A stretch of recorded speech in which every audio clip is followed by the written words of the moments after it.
Hello, this is DrPaulCottrell, and I'm going to do a video. I'm recording this on the 2nd of January, 2025. There's a virus that is spreading in China, but also in other places of the world.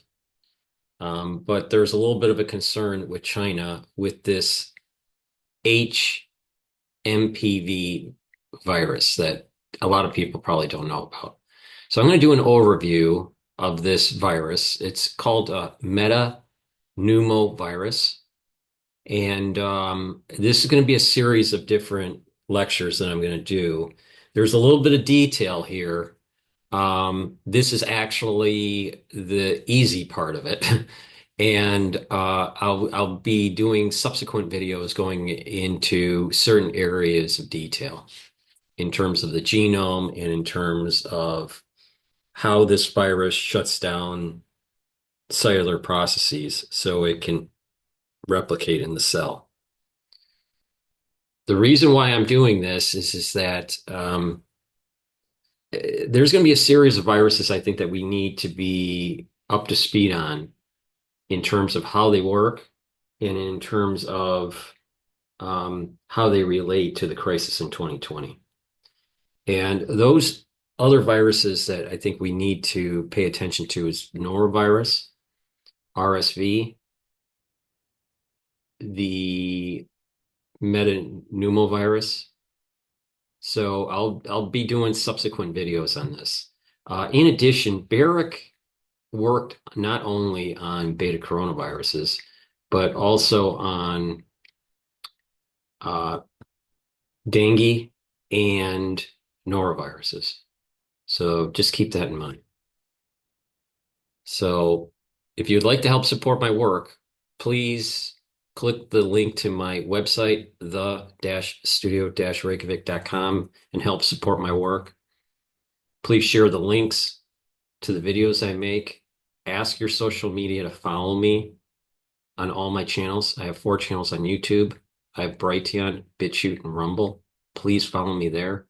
And please help support my work by donating. You can donate through Stripe, PayPal, or buy me a coffee on my website, the-studio-reykjavik.com. All the links are in the description of this video. You can also be a paid member to my Patreon channel, and that way you're helping support me producing videos like this and covering the news. I have thousands of videos for free, so it's through you going to the website, purchasing the products that I have, and donating that helps me produce these videos. All right. With that said, we're going to start.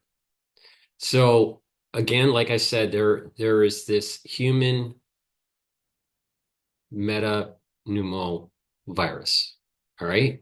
There's also an avian version of this, an avian MPV. So there's a human one, hMPV, and there's an aMPV. All right. This is a relatively new virus that was discovered in 2001. The avian version of it was discovered in 1970s. All right. They think through genomic analysis and lineage and some statistical mathematics uh, that there was a split between human MPV and aMPV about 133 years ago. So this is a relatively new virus. All right. I'm just concerned because there seems to be a lot of NIH activity for funding in 2003. And it's very close to RSV. I mean, it's different, but I mean, there's a lot of similarities. So we know that there were nefarious activities going on with the national security state through biological defense, going all the way to pre 9/11. And the funding that went to Barrick for uh, investigating beta coronaviruses that eventually led to the SARS platform uh, started in April of 2001 for the funding. And then, eventually the first SARS virus was detected in China in 2002. So it's important to, keep in mind these data points. So hMPV is a relatively new discovered virus, and even with Bayesian mathematics and modeling avian MPV, that that that's the split, the divergence seems to have happened in a relatively short time period. They're predicting approximately 133 years. So if that's correct, if the information that I read was correct, there's something's weird about this. I get this feeling that there's something not right with this virus. All right. So that's the reason why I'm doing this video, to find out, why do I have this feeling? All right. So this now we're going to get into the details. All right. So hMPV has a lot of different proteins. All right. And what's shown on the screen is the structure of the virus. It's a little bit more complicated in a way compared to what we've been seeing with other viruses that we talked about, especially the beta coronaviruses. So let's go through this structure here. Let's start with the outside and go inward. So you have these different proteins, right? You have a glycoprotein, which is just like your spike that attaches to a receptor. And you have a fusion protein that helps with fusing to the cell. You also have um, a biolayer, a lipid biolayer, a lipid bilayer there, and so that's nothing special. Underneath that, you're going to have a matrix protein, right? And you also have something called a SH protein. We're going to go into detail what all these are. You also have a polymerase. Now we're moving inward here. You have a polymerase that is attached to or on the negative sensed RNA genome. And then you also have phosphoproteins on your RNA. And wrapped around that RNA is these nucleoproteins. Okay? So you have fusion proteins, help to fuse to the cell, that allow for cell fusion. You have glycoproteins, those are the spikes that attach to the cell. You have a matrix, you have a lipid bilayer, you have the SH protein, you have a negatively sensed RNA, you have phosphoproteins on that negatively sensed RNA, nucleoproteins that package the RNA, that kind of protect it. You have a polymerase, which is important. All right, so let's go to the next slide here to go into what does the genome look like. All right, so the genome on the right codes for these different proteins that I was talking about. So again, the nucleoprotein is the N. And what does that do? Well, what I'm going to do is instead of going and saying what does it do, I'm going to just go over what the genomic structure is first. So at the very beginning, at the three prime part of the genome, right? The beginning of the genome, you have the N protein. Okay, that's the nucleoprotein. Then you have the P, which is the phosphoprotein. Then the M, which is the matrix. Then you have a fusion protein, which we talked about. Then you also have additional matrix proteins called M2. And you have two types. You have M21 and M22. And we'll go into the details of that. Then you have you have this SH protein, right? This is the small hydrophobic protein. And then the glycoprotein, this is the spike.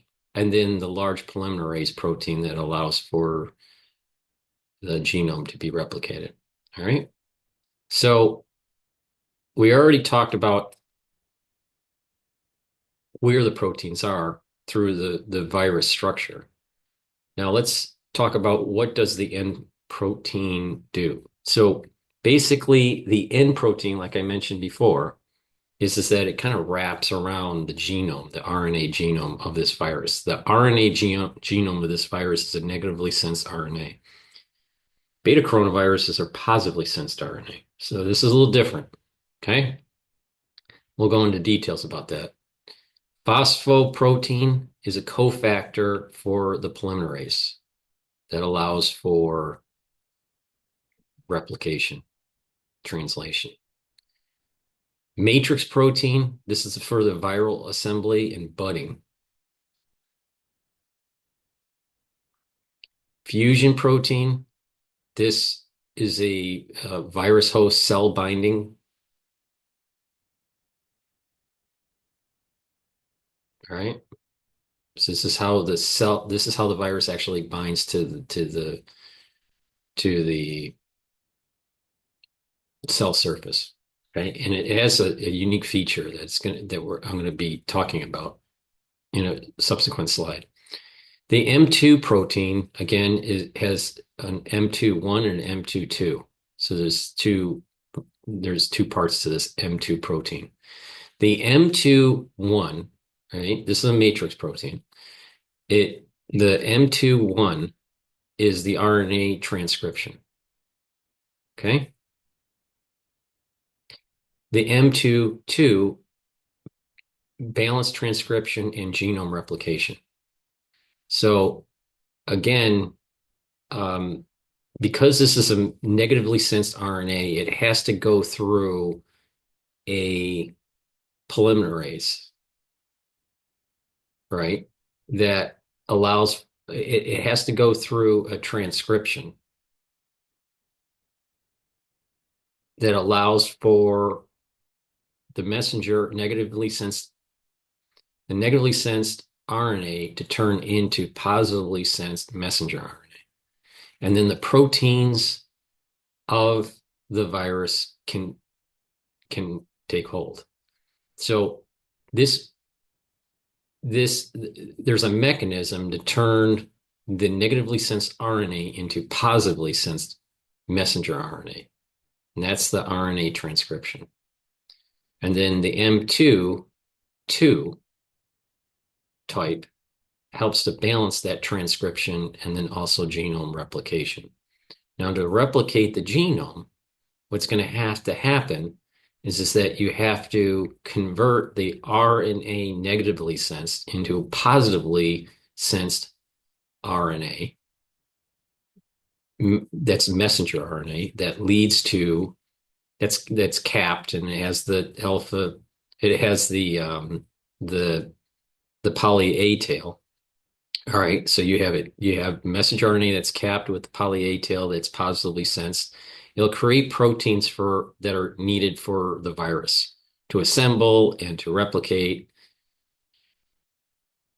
You also have this positively now sensed RNA that's created. And through replication complex, it'll take that positively sensed RNA and make a complement or a negatively sensed RNA that will eventually get packaged for the virus. It'll get coated with this nuclear protein, this nucleoprotein, and get packaged with the polymerase and some other proteins. Like for example, we were talking about the phosphoprotein will get packaged with that negatively sensed RNA that's been replicated. You'll get packaged with the nucleoprotein, and then you'll get some polymerase that's packaged with it. Okay. So that's what's all right. So now the SH protein, the small hydrophobic protein, that's not it's water fearing, hydrophobic. All right. So this virus is relatively new, so there's not a whole lot known about it. There's probably more known about certain aspects of this virus is probably more known than let's say Mpox. Mpox is a really complex virus that has a lot of different proteins in it, and it's a more complex protein. I don't think that we know that much about pox viruses, but we don't know much about MPVs either. All right, so there seems to be some evidence to suggest that there's a viral poron. And that is basically kind of a channel that allows for the cell to bud out, to kind of be released from the cell, the virus from the cell. And we'll go into how it inhibits the immune system. There seems to be some good evidence on that. Now, glycoprotein, this is the spike, all right, and this is the virus host cell attachment. All right, so just that glycoprotein is how it targets, but it uses the fusion protein to fuse, right, with the cell. And then the large polymerase protein helps to do the viral replication. All right. And there's going to be some of these proteins kind of bind in a complex to help make the negatively sensed RNA. Now, let's talk about the MPV replication cycle. Okay. Now, when we look at this diagram here, we're just going to do another review because this is a little different virus. All right. Okay. You have a negatively sensed RNA genome that's here, and that's wrapped with nucleoproteins. It's wrapped with phosphoproteins.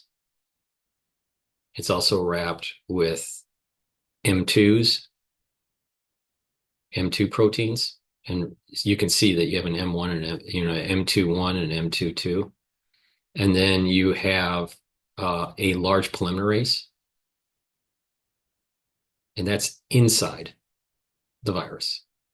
Now, in terms of the matrix, you have a matrix, right? You also have a lipid bilayer, but it's not shown in the diagram very well. Now, and you also have the glycoprotein, that's the spike. You have the small hydrophobic protein that might be a viral pore to allow for the virus to get out of the cell.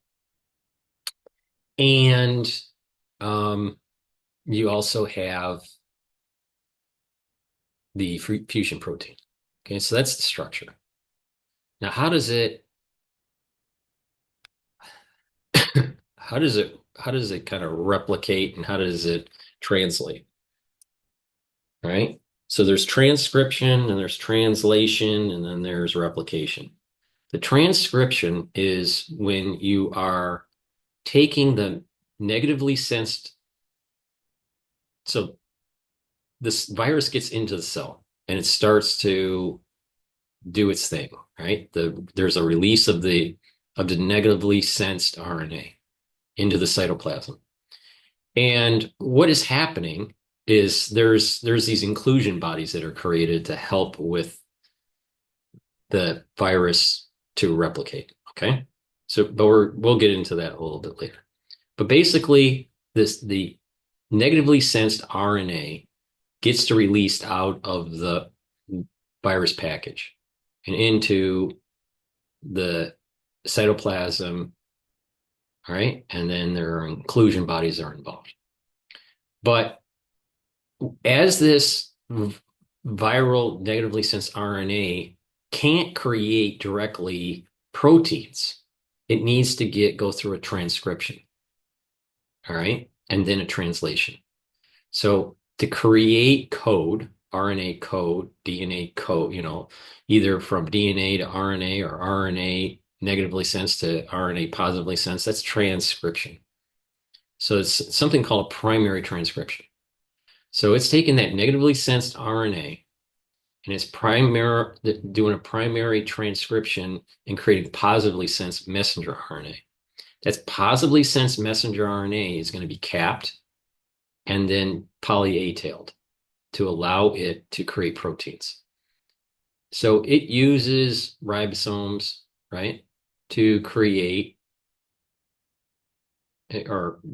proteins through translation. So you have transcription from negatively sensed RNA to positively sensed messenger RNA to a translation that creates the protein, okay, with ribosomes.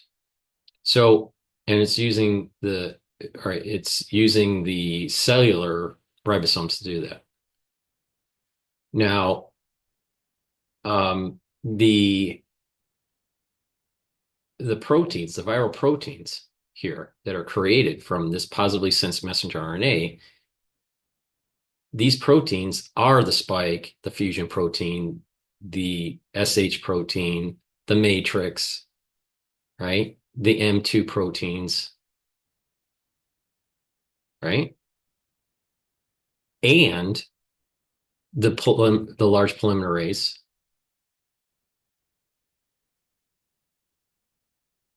the nuclear protein, and the phosphoprotein. Now, when these proteins are created, some area of the cell starts packaging the viron in certain area, it starts, these self-assemble and it's being packaged in the cell.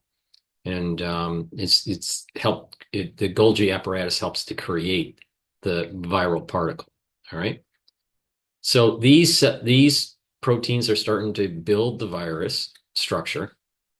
All right. But you also have these three proteins, right? And that's the polymerase, the large polymerase. You have the nuclear protein and the phosphoprotein that will bind. They're a complex. And this complex helps to replicate the genome. So the first step is to create the proteins through converting negatively sensed RNA into positively sensed messenger RNA, create proteins. These three proteins, the large polymerase, the phosphoprotein and the nucleoprotein bind, and they help to create the negatively sensed the negatively sensed RNA genome that will get packaged eventually with these proteins that were created earlier. Okay.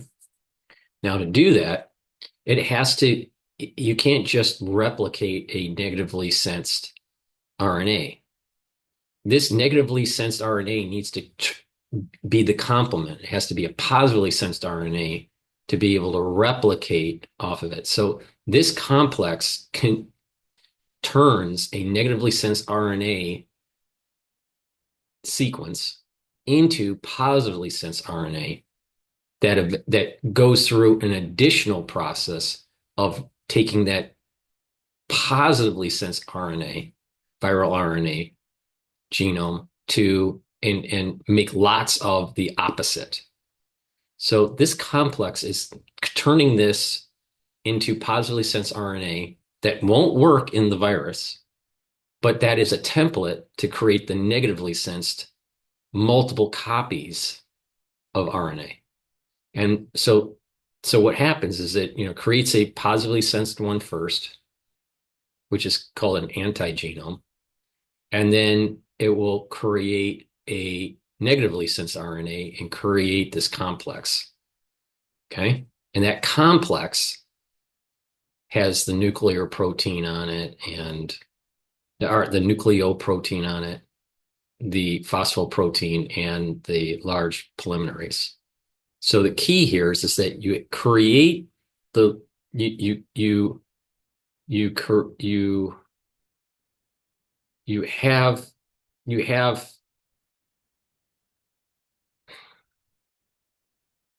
you have additional proteins that are created to help the replication process of the genome for the virus. All right.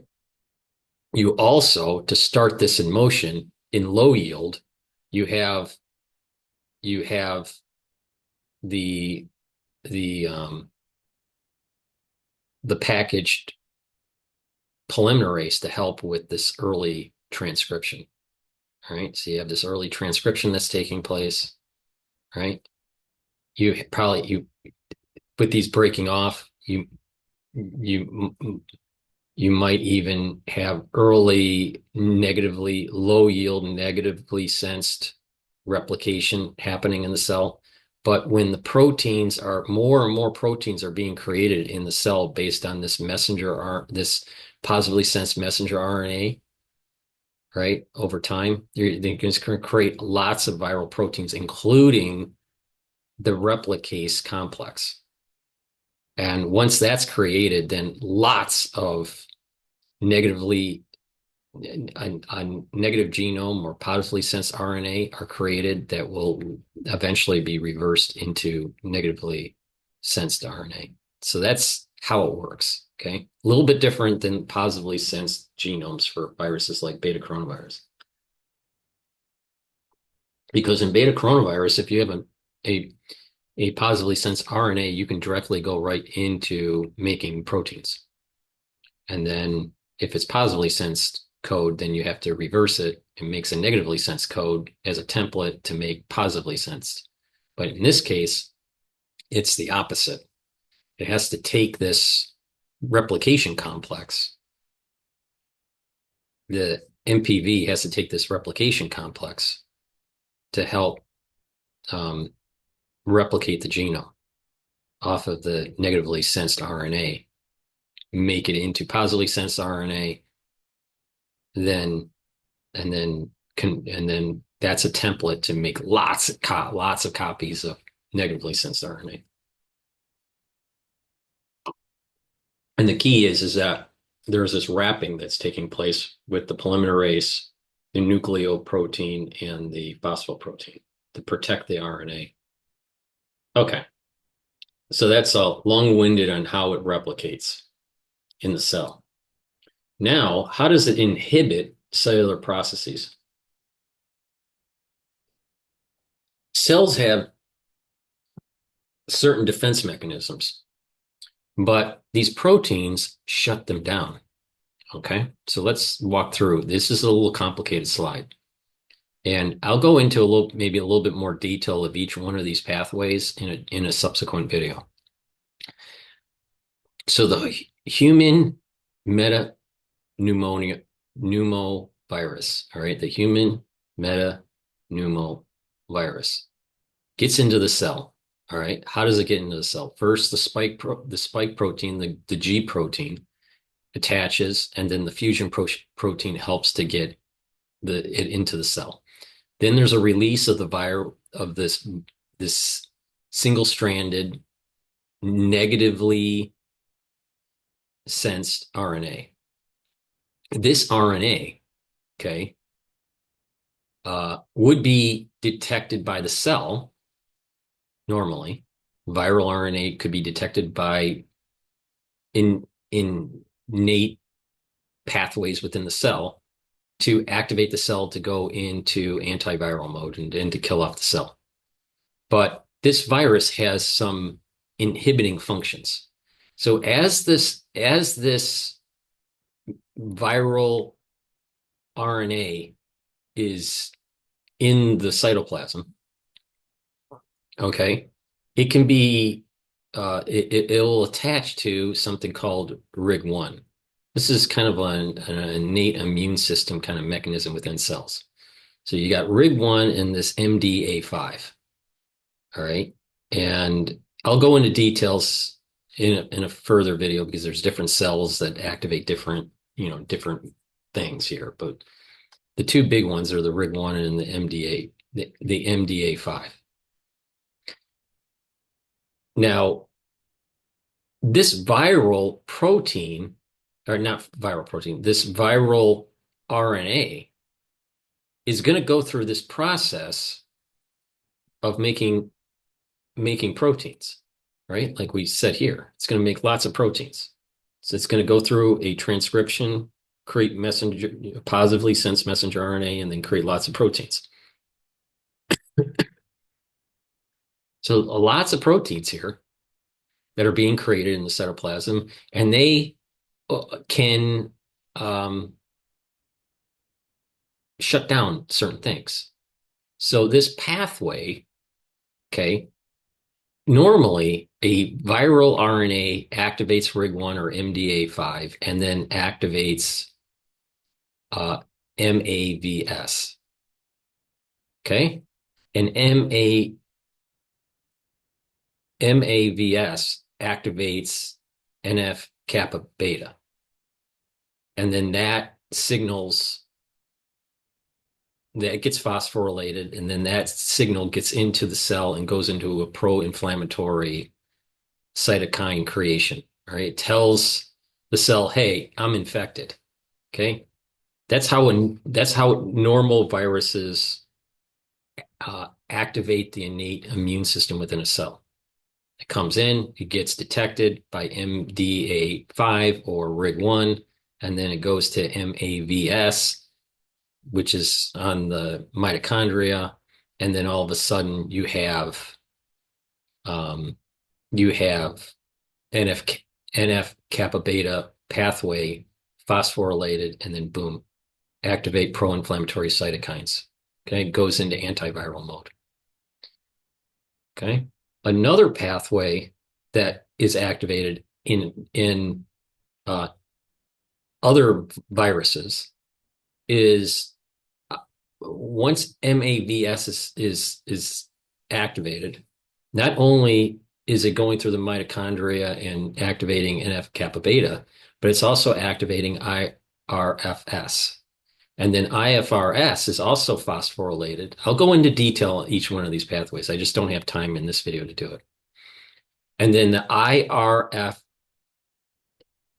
phosphorylation will get into the nucleus of the cell and then go into to help create the interferon beta and other interferons type 1. Okay, so you have interferons being created by the IRF3 pathway and the NF kappa beta pathway. It's pro-inflammatory cytokines and type 3 interferons. Okay, but notice you have to have a phosphorylation that take place for it to get into the nucleus for signaling. Another innate property for cells in normal, let's say, viral infection is that you have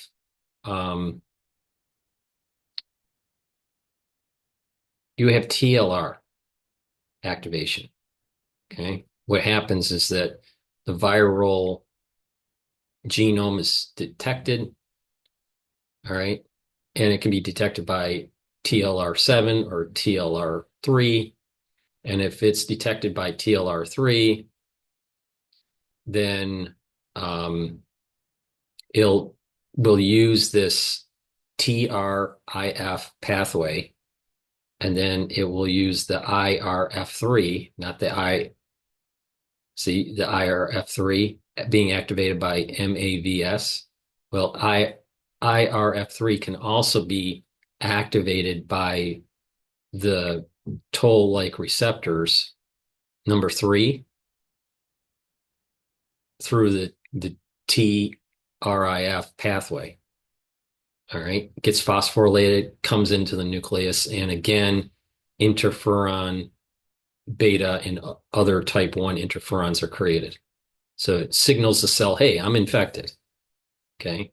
Another pathway with typical virus infection in a cell is through the TLR7, and that will activate MyD88, and that pathway is through IRF7. And then that gets phosphorylated, comes in, and then produces interferon beta and other interferon type 1s. Okay. Okay. In addition, IRF7 in dendritic cells will activate NF-kappa beta, allow for phosphorylation, and then go in a pro-inflammatory cytokine profile and type 3 interferon. Okay, now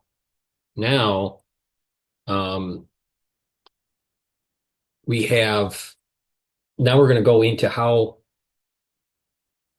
specifically hMPV can shut down these pathways.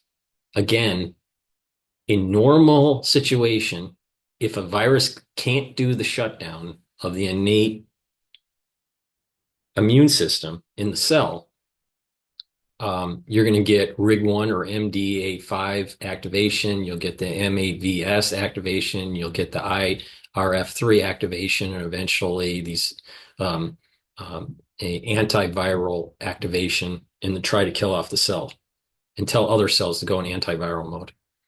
You'll also have the NF-kappa beta pathway activated. You'll get these toll-like receptors activated, and you also get the IRF3 pathway and the IRF7 pathway activated. Okay? Now, this virus, hMPV, has special capabilities. All right?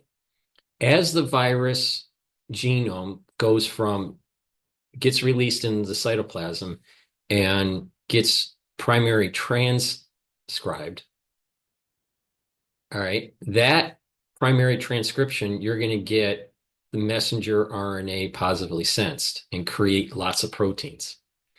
And lots of those proteins that are being created, all right, that's this viral messenger RNA then there's this the messenger RNA that's positively sensed gets translated into proteins. As it's creating proteins, lots of proteins, all right, this viral messenger RNA translation looks to shut down the interferon alpha receptor and JAK1 and TYK2 pathway and stop the signal for the cell to produce that. Okay, so now, but there's a little bit of like exactly how that happens is still left for research. So in the early translation of the messenger RNA that's positively sensed, there's a shutdown of interferon alpha. Now, as these proteins are starting to be made, and we talked, there's the P protein, the G protein, and the SH protein, right? All these different proteins that are being created in the cytoplasm, they're shutting off these different mechanisms. For example, the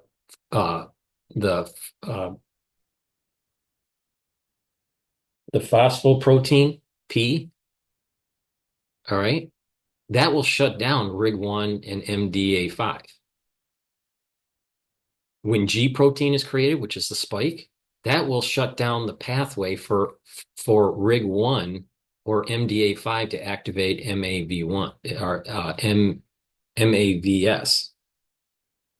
All right.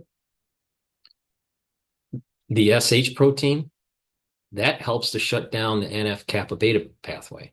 which is major pathway for stealth in the cell for a virus. Okay. Now let's go to the M. Remember, I was talking about the M2. So you have the M22, which is also up here. The M22 protein can shut down the signaling from the TLR7. All right. That means that it's inhibiting MyD88 and then preventing the IRF7 to activating NF kappa beta and not being allowed to be phosphorylated and preventing the cell from creating interferon beta and other interferon type 1s. Okay. So M22 will help to shut down the TLR7 pathway. There doesn't seem to be a known protein that shuts down the TLR3 pathway. Now, so that's really kind of important. Now, there's seems to be some questioning here that, okay, you have the G protein interacting with the TLR4 that activates MyD88, which probably will activate the IRF7 pathway if it's in DC cells, dendritic cells, but I'm not sure if it's non-dendritic what that pathway is. I'd have to research that a little bit. But the point here is that there's lots of proteins that the hMPV produces that shuts down the innate immune system in the cell and prevents the cell to going into antiviral mode. It prevents the cell from telling other cells, go in antiviral mode. It prevents other cells and this cell to warn the immune system it's infected to kill it. So so it allows for the virus to spread. So the reason why I'm going over hMPVs is that many of the proteins have inhibitory functions that are in that will shut down the innate immune system in a cell. Now, you take this, another reason why I'm doing this video, not just to go over the details of this virus, but also how it couples with the shutting down of the innate immune system, the weakening of the innate immune system, and the weakening of our adaptive immune system since the crisis in 2020. So if you already have a weakened immune system, then you're going to be more susceptible to hMPV. And this is why I've been saying for 5 years that AIDS-like syndrome is going to be very, very problematic with other pathogens that are either viral, bacterial, or fungal. And this is a classic example where you have a weakened immune system and it doesn't take much for this to take hold. Okay, so that's a long-winded explanation on how the innate immune system is shut down. Now, what I want to transition to is how the genomic similarities between RSV and human MPV are. Now, remember, I stated that there are two types of MPV. There's avian MPV and there's human MPV. Avian MPV was discovered in 1970s. Human MPV was discovered in 2001. Statistical, mathematical, Bayesian mathematics is,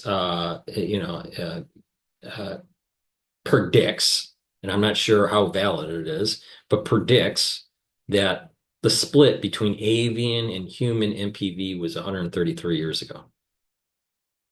Not long ago. All right. So this is a relatively new virus. All right.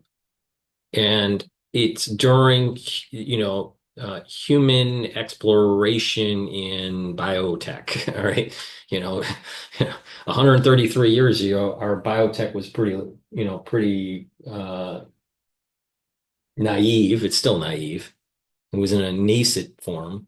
And is it possible that we were doing things in the laboratory that just, mixing stuff and creating inoculations that led to the formation of this? I don't know. I don't know. I'm not going to speculate. I just want to just state the facts. But this is a relatively new virus that's been discovered, and the Bayesian analysis of the actual lineage of the split from avian to human was about 133 years ago. Okay, could be a little bit less. Now, how accurate that modeling is, who knows? But just keep that in mind. So you have this hMPV that's relatively new, probably split off of avian MPV according to Bayesian mathematics, about 133 years ago. Now, this genome, like I said, has an N. So you have your nucleoprotein, you have your um, phosphoprotein, you have your matrix, you have your fusion protein, you have your M2, 1 and 2 protein, you have your glycoprotein, you have your before the glycoprotein, you have your SH protein and the glycoprotein, and then the um, the polymerase. Okay, so that's the genome. Now, there's a similarity between RSV and hMPV, and not just hMPV, but also avian MPV. All right, and that is one, they are similar in length. RSV is a little larger by around 2,000 nucleotides. Uh, so the genome size is about 13,330. RSV is 15,222, roughly. All right. So with that said, you have you have you have this sequence for the genome. Now, what are the differences between human MPV and RSV? Okay. Well, it's very, very similar. The difference is that the hMPV doesn't have non-structural 1 and 2 proteins that RSV has. So it's as if hMPV lost something. Okay. Now, of course, one has to dive in and look at the differences between the N protein for RSV, the P protein for RSV. How much homology is there? I don't know. I suspect there's quite a bit. All right. So with that said, you also have your nucleoprotein, your phosphoprotein, your matrix. You have your SH protein. How much of homology is these? It has to be investigated. You also have the fusion protein and the glycoprotein. It'd be interesting to know if these glycoproteins are similar. You also have the M2. All right, but so it's like rearranged. I'm just showing similarities. I'm not saying they are the same and that they're recombinants of each other. That's not what I'm saying. I'm just saying that the genome structure is similar. All right. Now, big difference is RSV has NS1 and NS2, non-structural 1 and 2 proteins. Now, another big difference is the arrangement. All right. SH protein in the human MPV is after the M2 section of the genome, while in RSV it's in between the matrix and the glycoprotein. All right. Another big difference is glycoprotein is before the fusion protein in RSV and not in hMPV. So those are, some of the interesting features for RSV. It's not the only. I would be curious to understand metapneumovirus homology to orthopneumovirus for these different proteins. What's the percentage of homology? I suspect that it's pretty high, but I don't know. I haven't checked. But there's a similarity between RSV and hMPV. Now, hMPV currently in China is causing pediatric issues with patients that are younger than 14 years of age, and patients that are 65 years and older, very similar to RSV. So even clinical manifestations are similar. Okay. Now, the last slide, I want to explain how other cells can be infected. Now, we went over how the innate immune system is shut down by the different proteins that the hMPV create. So it shuts down the innate immune system and spreads. It can spread two main different ways. And the second way has three subtypes. The first way is the normal exocytose budding off, right? You have budding off, you can have budding off or exocytose viruses from the cell just getting into the interstitium, into the matrix between cells. And then the glycoprotein attaches to another cell's receptor, and then it gets in through the fusion protein.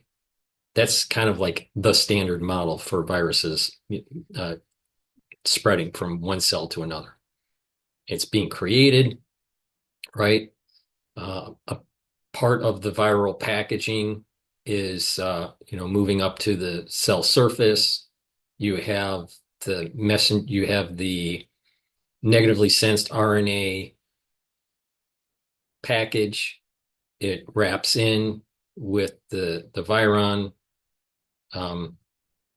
shell, and then it then buds off, right? And that's why they were thinking that maybe the SH protein helps with that budding off process. In addition, you can have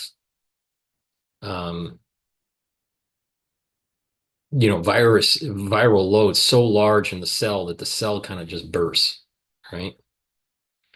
All right, so you have the budding off thing, but you can also, because of the fusion protein on this hMPV, it can help bind other cells to each other. Okay, so just imagine, this graph doesn't show it very well, but just imagine you have this part of the virus at the surface of the cell before the negatively sensed RNA is packaged in. So you have kind of like all these, you have the SH protein, the fusion protein, the glycoprotein at the surface of the cell, and it's starting to bud out, but it isn't fully packaged yet. And then you have the shepherding of the negatively sensed genome coming in, and this thing's about to bud off. Well, you have a fusion protein here that could help, and even the glycoprotein help attach to another cell that's adjacent to it to kind of allow it to stick. So you get these conduits that get created. All right. And there is something called actin within cells that help to transport this. All right. So you have the potentiality of cells touching each other because of the fusion protein and the glycoprotein. primarily the fusion protein. So they can like they can allow for fusion of cells. Okay. But you also can have these conduits that are taking place with these cells that are like attached to each other now. And these conduits, right, can pass on fully formed particles, viral particles, and follow along the actin chain. Okay. So there's three ways that this can spread. In the second subtype. The first subtype is budding off. The second subtype is through this channeling fusion of the membranes of the cell. So there's three different versions of the second type. The first is that the particles spread from cell to cell across open-ended extensions. Okay, so the cells are bound together, maybe from the fusion protein and the glycoprotein that was at the cell surface that allows for this to connect and creates a channel. And these channels, though, and there's other reasons for these channels to take place too. All right. So these channels could be open-ended and, allow for communication to take place. All right. Sometimes cells stick to each other and they have pores, and these pores allow for cellular communication to take place. And this virus may be using one of those pores as a method. That's another possibility. But again, there's you know there's there's research that has gone in on MPV, but it's a relatively new virus, and there's some things that are a little bit unknown at the moment. All right, so you have this transfer of the virus along the actin and going through the channel. You can also have a movement of the virus particles on the outside of the intercellular extension, and it's just kind of following along, and then it attaches. Okay, so you could have it budding out and attach. You can have a channel that's been created by some method, either the normal channels that are created between cells, desmones and all this stuff, and there's these pores that can be created in certain tissues. But you also could have a series of fusion proteins or glycoproteins on the cell surface from the virus that help with the fusing of these two. And then you have this actin movement. So it can be following in the channel, it can fall outside and just kind of roll and then eventually fuse, because maybe this channel's too small to actually fully go in, and therefore it has to kind of just roll around until it gets to the larger part of the cell. Then there is another way to do it, and it's a spread of replication bodies. All right. And you can have these replication bodies where it's not fully packaged. Okay. But if you look at this, if you paid attention to the slide that I was showing here, right? This is your RNP complex, negatively sensed RNA, as it gets packaged into the virus, the virus structure, the shell of the virus, right? So this is the NP. But as this is being formed, there's an inclusion body that's kind of helping this along. Well, that inclusion body or replication body, which isn't fully packaged with the cell, could travel along the pathway through actin and have it spread between cell to cell. So you can have intercellular movement, and some pathogens do this, all right? Intercellular movement between cells, the budding, right? Or a rolling effect that can be happening. And it can be either through an inclusion body, or it can be through a fully packaged virus going through the channel, fully packaged virus rolling on the surface of the channel to the other cell, or budding off and then connecting. So those are the four different methods, roughly, on how it can spread from one cell to another. Now, here's what's important. Because I showed you how the innate immune system can be shut down in an infected cell, you can, and shutting down, telling other cells around it, adjacent cells, shutting down that antiviral capability. In a normal situation, in a situation where the innate immune system in the cell is working 100%, if a virus hits the cell, it will tell the cell to create all these pro-inflammatory signals, tell other cells to go into antiviral mode and to die, and that if infected, die off quickly.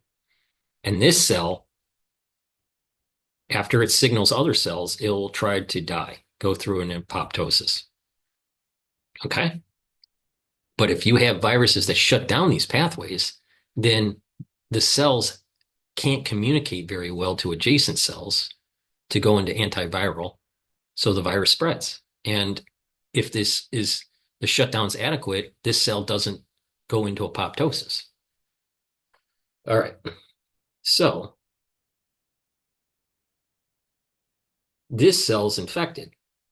All right. And this cell's innate immune system is shut down. So it can't tell this cell to go into antiviral mode because all these pro-inflammatory mechanisms have been shut down, because these things get released from the cell, and these pro-inflammatory cytokines signal, and especially the NF-kappa, alpha, and beta, signal to other cells go into antiviral mode. Well, that's not happening because the innate immune system's been shut down.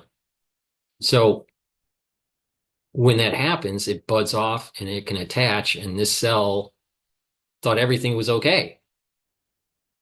But when you have a channel coming on here, not only do you have a channel of the virus moving around, you also have a channel of proteins moving in. And these proteins, as you know, like G protein, can shut off RIG1. So if G protein gets through this channel and comes through, all right, it has already started in motion shutting down the innate immune system pathway through this channel. So that's another problem with intercellular transmission, through channels with pathogens, because these channels not only move the inclusion body, move the replication body, but can also move viral particles, pieces of viral particles, can roll the viral particle on the outside, but also transfer proteins through the channel into connecting cells, shutting down their innate immune system. All right. So that's another key feature to kind of pay attention to. So that's the overall structure and capability of human MPV. Now, again, this slide is really important to understand the shutting down mechanism. I don't have enough time in this slide in this video or this slide to really go into the details of what exactly each of these pathways are. I will do that in a subsequent video, but I have mentioned and how how certain inoculations can shut down pathways, shut down the innate immune system, and prevent the cells to go in antiviral mode. And that's the whole point of the messenger RNA platform used for inoculation. So, okay. With that said, please help support my work by going to my website, the-studio-reykjavik.com. It's the-studio-reykjavik.com. The link is in the description of this video and all my videos. Please go to that link, help support my work by purchasing the products that I have and donating. You can donate through Stripe, PayPal, or Buy Me a Coffee. You can also be a paid member to Patreon. All the links are in the description of this video. And please tell your social network to follow me. Follow me on YouTube. I have 4 channels on YouTube. I have Brighteon, Bitchute, and Rumble. So I can reach more people to help navigate through this crisis. Thank you for listening. And this is the first installment of the overview of Metapneumovirus. Thank you for listening and have a nice day.